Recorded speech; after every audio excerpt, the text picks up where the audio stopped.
이스라엘의 족보와 다윗 왕 시절까지 기록하면서 다윗은 솔로몬에게 너는 꼭 예루살렘 성전을 지어라 라고 유언하면서 다윗은 죽고 솔로몬이 백성들에게 지지를 받으며 이스라엘의 3대 왕으로 즉위한 내용을 역대상은 기록하고 있습니다. 이어 역대하는 솔로몬의 즉위 이후부터의 업적과 이스라엘 왕국의 분열 그리고 유다 왕국의 멸망까지의 말씀을 기록하고 있는 내용입니다. 읽은 본문 역대하 13장은 솔로몬이 통치한 이스라엘 왕국이 분열하며 유다 왕 르호보암과 북이스라엘 여로보암 사이에 끊임없는 전쟁이 일어났으며 르호보암 왕이 죽자 그의 아들 아비야가 남유다의 왕이 되어 아비야와 북이스라엘의 여로보암 왕과의 전쟁을 하는 내용을 오늘 본문 13장은 기록하고 있습니다. 13절 말씀에 여로보암이 유다의 뒤를 둘러 복병하였으므로 유다 왕 아비야가 에브람 산에서 유다 군대를 향해 승리를 외치면서 연설을 하고 있는 동안 여로보암의 북이스라엘 군인들이 유다의 군인들을 앞뒤로 포위한 말씀입니다. 역대하 13장 3절에 아비야는 전투에 능한 정예 용사 40만을 이끌고 그에 맞서 여로보암은 정예 용사 80만을 거느리고 유다의 군대와 북이스라엘의 군대는 병사의 숫자가 배나 차이가 납니다. 80만 군대와 40만의 군대입니다. 어느 것 봐도 유다 군대는 북이스라엘 군대와는 비교가 안 되는 적은 숫자를 갖고 있습니다. 80만의 북이스라엘 군대가 40만의 유다 군대를 앞뒤로 완전히 포위하고 있었습니다. 14절에 유다 사람이 뒤를 돌아보고 자기 앞뒤에 적병으로 말미암아 여호와께 부르짖고 제사장들은 나팔을 부니라 라고 말씀하고 있습니다. 40만의 유다 군대는 전후방이 포위되어 앞으로도 뒤로도 진퇴양난에 처하게 되었습니다. 이때 유다 백성들은 어떻게 했다고 말씀하고 있습니까? 앞뒤로 포위된 유다 군사는 칼을 들고 싸우지 않았습니다. 여호와께 부르짖고 기도했으며 유다의 제사장들은 양각에 나팔을 불었습니다.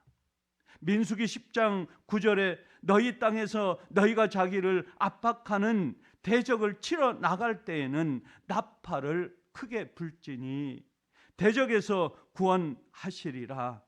나팔은 어떤 것입니까? 나팔은 하나님을 부르는 것입니다. 나팔은 하나님을 불러 하나님께 간구하며 나팔로 하나님을 저희들을 구원해 달라고, 저희의 위험한 상황을, 저희의 고통스러운 상황을, 저희의 죽어가는 이 상황을 하나님께 나팔을 불면서 하나님이여 우리를 구원하여 주옵소서라고 하는 나팔은 하나님을 부르는 소리입니다. 제사장들은 왜 나팔을 불렀습니까? 앞뒤로 포위된 유다 백성 자신들의 구원을 하나님께 요청하기 위하여 나팔을 불렀던 것입니다. 40만의 유다 군대는 힘껏 부르짖어 기도하였고 제사장들은 나팔을 불면서 여호와 하나님의 도우심을 구하였던 것입니다. 이때 어떤 일이 일어났습니까? 기적이 일어났습니다. 15절, 16절, 17절에 유다 사람이 소리 지를 때에 하나님이 여로보암과 온 이스라엘을 치시니 유다 앞에서 도망하고 50만 명이 죽은지라. 유다 왕 아비야와 유다 군대의 완벽한 승리를 보고 있습니다. 아비야 왕과 유다 군대가 승리를 거둔 이유는 어디에 있는 것입니까? 18절 말씀에 이스라엘 자손이 항복하고 유다 자손이 이겼으니 그들의 조상들의 하나님 여호와를 의지하였음이라 라고 말씀하고 있습니다. 북이스라엘 백성은 하나님을 의지하지 않았습니다. 같은 핏줄인데도 불구하고 하나님을 믿지 않고 힘을 믿었고 군대를 믿었습니다. 그러나 약한 40만의 군대를 갖고 있는 유다 백성은 하나님께 기도했습니다. 양각의 나팔을 불며 하나님을 불렀습니다. 구원의 손길을 뻗쳤던 것입니다. 북이스라엘의 여로보암과 유다의 아비야 왕은 한 혈통이며 동일한 하나님의 언약 백성이었습니다. 그러나 여로보암의 북이스라엘 군대는 하나님께 기도하지 않았습니다. 하나님을 찾지도 않았습니다. 그의 힘을 믿었던 것입니다. 여로보암은 왕위에 올라서는 하나님을 배반하고 금송아지 2개를 만들어 하나는 북쪽 끝에 단에 두고 다른 하나는 베델에 두고 금송아지를 자기의 우상으로 자기의 하나님으로 삼았던 것입니다. 우상을 섬기고 80만 북이스라엘 백성의 힘을 자랑한 여로보암 왕은 패했고 아비야와 남유다 백성들은 하나님을 의지함으로 승리를 거두었습니다. 20절 21절에 여로보암이 다시 강성하지 못하였다고 말씀하고 있습니다. 또한 여호와의 치심을 입어 죽었다고 말씀하고 있습니다. 아비야는 점점 강성하며 아들 22과 딸 16을 낳았더라라고 말씀하고 있습니다. 여로보암 왕은 다시 강성하지 못하고 하나님께서 치심으로 죽었고 아비야 왕은 점점 강성하여지며 38명의 자녀의 축복을 받았다고 13장 13절에서 22절 말씀은 기록하고 있습니다.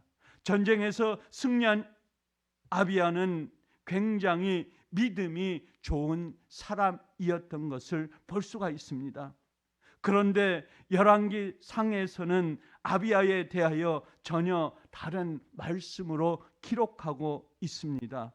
열왕기상 15장 3절에 아비암이 그의 아버지가 이미 행한 모든 죄를 행하고 그의 마음이 그의 조상 다윗의 마음과 같지 아니하여 그의 하나님 여호와 앞에 온전하지 못하였으나 라고 말씀하고 있습니다. 역대기에서는 아비야를 하나님의 사람으로, 하나님을 믿는 사람으로, 하나님이 함께한 사람으로 기록하고 있지만 열왕기 하에서는 하나님을 믿지 않고 하나님을 떠나고 그의 아버지처럼 죄를 짓고 그의 마음, 그의 조상 다윗의 마음과 같지 않다고 기록하고 있습니다. 왜 성경은 아비야에 대하여 상반된 기록을 갖고 있습니까? 왜 성경은 처음에는 승승장구한 아비야 왕을 후에는 하나님을 저버리고 하나님을 멀리하고 하나님을 배반하며 죄를 지었다고 말씀하고 있습니까? 그것은 아비야가 다른 왕들처럼 전쟁에서 승리한 이후 나라가 강성해지면서 점점 믿음에서 떠나 악한 왕이 되었다고 말씀하고 있습니다. 강성함이 도리어 그의 저주와 고통을 주었던 것입니다. 오히려 승승장구한 삶을 통하여 승승장구한 백성들의 승리를 통하여 하나님을 멀리하며 교만해지며 자기 자신을 드러내면서 저주가 그에게 임했다고 말씀하고 있습니다. 아비야 왕은 처음에는 하나님만 믿고 유다 백성을 다스린 믿음의 왕이었지만 나중에는 죄를 짓고 행하고 다윗과 같지 않다고 말씀하고 있습니다. 성경을 보면 처음에는 좋았는데 마지막에 좋지 않은 사람들이 많이 있습니다. 시작은 아름다웠지만, 시작은 좋았지만, 시작은 선하게 주님을 따라왔지만은 마지막은 추함으로, 고통함으로, 하나님을 떠남으로, 하나님을 멀리함으로 비참한 삶을 살아왔던 사람들을 볼 수가 있습니다. 성령으로 시작했지만 육체로 끝나버리는 사람들이 있습니다. 시작과 끝이 다른 사람들을 많이 볼 수가 있었던 것입니다. 그런 사람들이 바로 아비야의 대를 이어 유다의 왕이 되었던 아사입니다. 열왕기상 15장 11절에 보면 아사가 그의 조상 다윗과 같이 여호와 보시기에 정직하게 행하여, 조상 다윗과 같이 여호와 보시기에 정직하게 행하였다고 말씀합니다. 그러나 열왕기상 15장 12절에 남색하는 자를 쫓아내고 우상을 없애고, 왕이 되자마자 그는 종교개혁을 단행하여 남색하는 자를 쫓아내고 우상을 없앴습니다. 백성들로 하여금 여호와를 찾게 하고 그 율법의 명령을 행하고 따랐습니다. 종교개혁의 결과 평안과 형통의 축복을 누렸습니다. 많은 대군을 또한 물리쳤습니다. 이런 아사가 인생의 말년에는 어처구니 없는 행동을 하고 말았습니다. 열왕기상 15장 18절에 성전 곡간과 왕궁 곡간에 남은 은금을 모두 가져다가 그의 신하의 손에 넘겼더라라고 말씀했습니다. 하나님 앞에서 불의를 행하기 시작한 아사 왕이었습니다. 하나님을 붙잡고 있던 손을 놓아버리고 하나님의 전 곳곳에 있는 많은 보화들을 훔쳤습니다. 쌓아놓았던 은금을 의지하기 시작하면서 그의 육체적인 것이 영적인 것을 멀게 했습니다. 하나님을 떠내게 했습니다. 하나님을 멀리하게 했습니다. 그의 말년은 고통스러운 삶을 보낼 수밖에 없었던 것입니다. 처음에는 하나님을 의지하였지만 마지막에는 하나님을 멀리했습니다. 의지하지 않았습니다. 시작은 좋았지만 끝은 아름답지 못했습니다. 왕의 삶을 살아가는 그 삶으로 그의 삶은 비참한 하나님의 저주를 받게 되었다고 하는 것입니다. 저와 여러분은 시작이 있고 마지막이 있습니다. 저와 여러분의 삶도 마찬가지라고 하는 것입니다. 그런데 시작보다 마지막은 더욱 중요합니다. 시작은 어떨지 모르지만, 시작은 좀 힘들었지만 고통스럽지만 마지막은 좋은 삶을 살아가야 된다고 하는 것입니다.